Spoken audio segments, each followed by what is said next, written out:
Bonjour tout le monde, aujourd'hui on se retrouve dans une nouvelle vidéo pour parler de la marque Nike.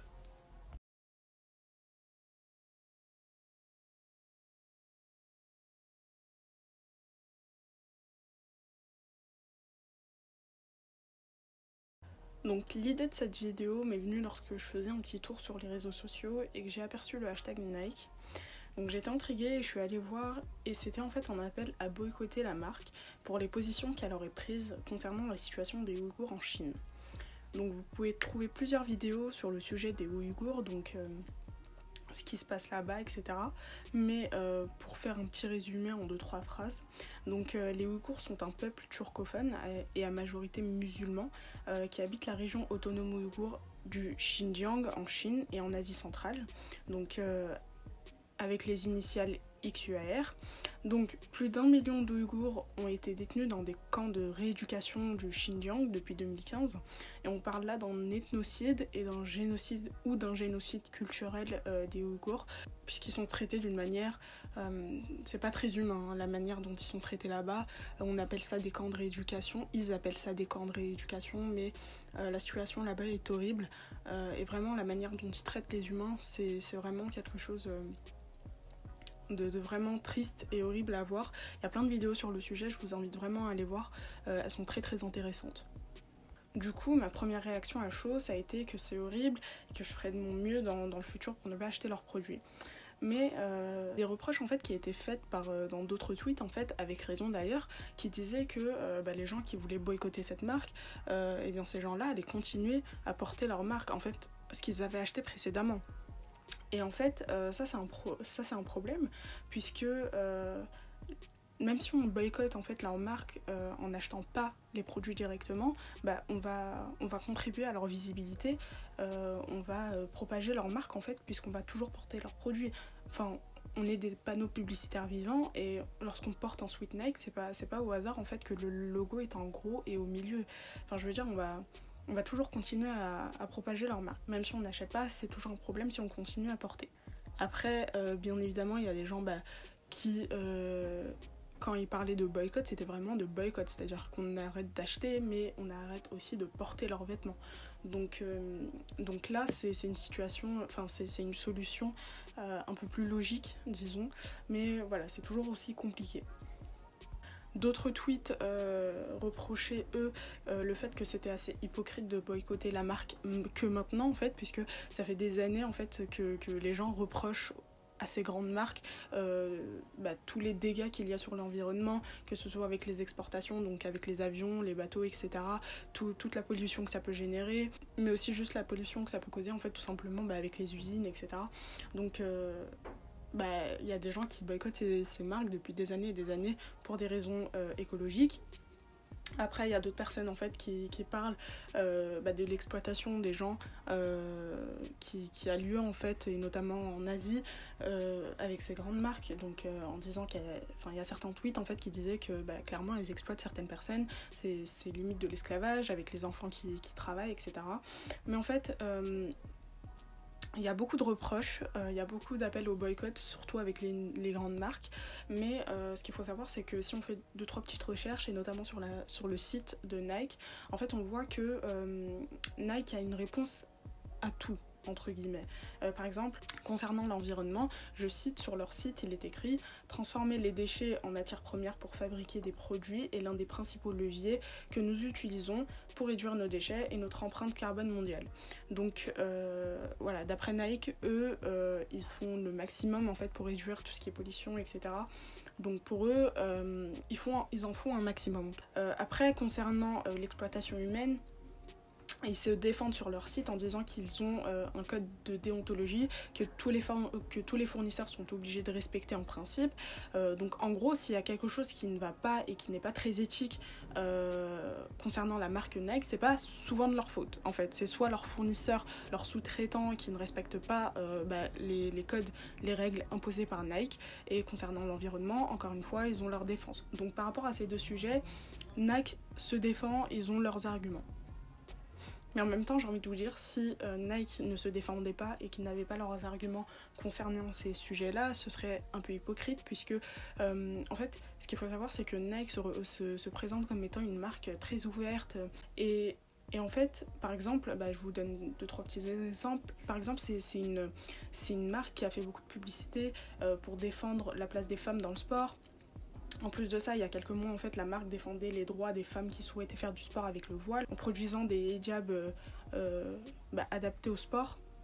Et même après de nombreux débats, en fait, contrairement à la marque française Decathlon, ils n'avaient pas retiré leurs produits de la vente. Donc eux, disons qu'ils ont des valeurs auxquelles ils sont attachés. Et donc voilà. Mais bon, avant de nous emporter un peu plus, voyons déjà ce qui a déclenché le débat maintenant et pas avant, par exemple. Pourquoi pas quelques années et juste maintenant. En fait, l'appel au boycott a surgi en fait suite à une publication du député européen Raphaël Glucksmann. Donc le député qui est engagé pour les droits des Ouïghours est entré en contact avec la marque Nike pour parler de la situation des Ouïghours, voilà, des travailleurs surtout. Et ce qu'il faut savoir en fait, c'est qu'il est déjà entré en contact avec la marque Adidas pour parler de cette situation-là. Et il avait eu l'engagement de la marque à ne plus travailler en fait avec les fournisseurs ou les sous-traitants qui exploitent les Ouïghours en fait pour le travail.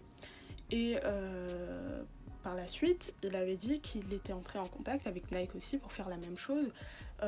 Sauf que, d'après le député, cette marque ne veut pas montrer les preuves comme quoi ils vont arrêter de travailler avec les fournisseurs, dont le Taekwang Group, qui avait apparemment des travailleurs ouïghours. Or, d'après Glucksmann, en fait, ils n'ont pas répondu à cette demande, donc ils ne voulaient pas montrer de preuves qui montrent en fait tout simplement que le Taekwang Group soit allé arrêter de travailler dans la région dont je vous parlais tout à l'heure, donc la région où se trouvent les Ouïghours, ou bien qu'ils n'allaient pas faire travailler de Ouïghours tout simplement. Or, sur le site de Nike, en fait, vous pouvez voir une déclaration de la marque qui dit lorsque des rapports sur la situation à XUAR, c'est-à-dire la région autonome ouïghour du Xinjiang, ont commencé à faire surface en 2019, Taekwang a cessé d'embaucher des employés de cette région dans ses installations de Qingdao, donc qui se trouvait dans cette région, et a confirmé qu'il n'avait plus d'employés de cette région. Grâce au processus de diligence, Taekwang a partagé des documents indiquant que tous les employés de l'établissement, y compris les travailleurs migrants de XUAR, avaient la possibilité de mettre fin ou de prolonger leur contrat à tout moment. Donc finalement, ce que déclare Nike est totalement contradictoire avec ce qu'affirme en fait le député européen. Mais finalement, en fait, dans les deux cas, on a la même chose. C'est-à-dire que d'un côté, il y a le député qui affirme que Adidas s'est engagé. Bon, premièrement, engagé, ça veut dire quoi ? Est-ce qu'on a des preuves en fait qui vont arrêter ? Est-ce que dans le futur, qui nous dit qu'ils vont pas retravailler en fait avec ses fournisseurs, ses sous-traitants ? Donc voilà, c'est en fait, si vous voulez, on n'a pas de preuves qui vont tenir leur engagement, et en plus de ça, leur engagement tient à quoi ? En fait, clairement, on ne sait pas. Et en plus de ça, en fait, sur ses réseaux sociaux, le député a mis les documents montrant la réponse d'Adidas, mais clairement, j'arrivais pas à lire personnellement, donc je ne sais pas ce qui est écrit sur ces feuilles-là, mais voilà.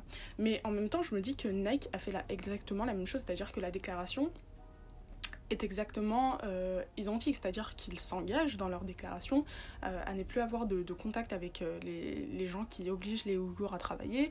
Enfin voilà, c'est exactement la même chose, ils s'engagent à faire la même chose. Et finalement, je me dis quelle est la différence entre ces deux situations ? Ces deux marques-là s'engagent, mais sur papier, si vous voulez. Finalement, on n'a aucune preuve qu'ils vont tenir leur engagement, mais sur papier, ces deux-là s'engagent. Donc pourquoi boycotter Nike, mais pas Adidas ? Donc en fait, Nike a déjà fait une déclaration, ils se sont déjà engagés à ne pas travailler dans cette région en tout cas par exemple, et la seule chose qu'ils n'ont pas faite, c'est peut-être de répondre aux députés. Enfin, je comprends pas trop, il y a beaucoup de contradictions dans cette histoire, et finalement Nike, ce que prétend Nike, c'est totalement contradictoire avec Glucksmann, et en même temps, enfin voilà.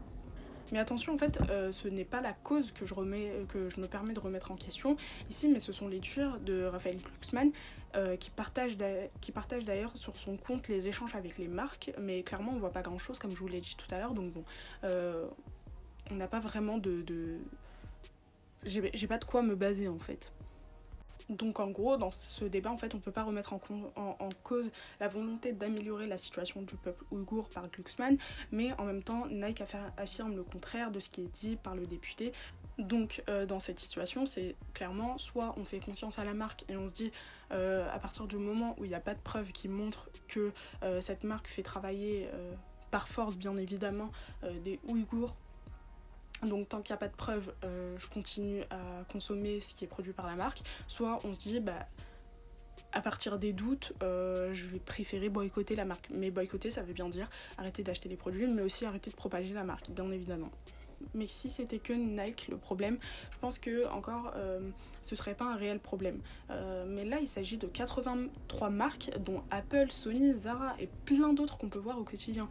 Donc est-ce qu'il est vraiment possible de boycotter toutes ces marques, de supprimer complètement ces marques de notre société? Je pense que la question là est un peu plus compliquée.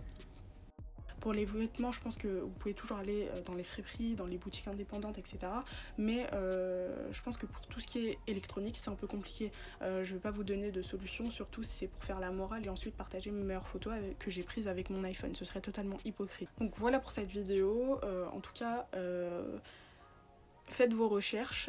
Si vous estimez qu'il y a des preuves qui montre que Nike est une entreprise qui n'est pas très claire, qui ne respecte pas les droits humains. Vous êtes dans le droit de boycotter, mais encore une fois, ne faites pas confiance à tout le monde, à tout ce qui se dit. Parce que ce qui est dit, c'est pas toujours la réalité.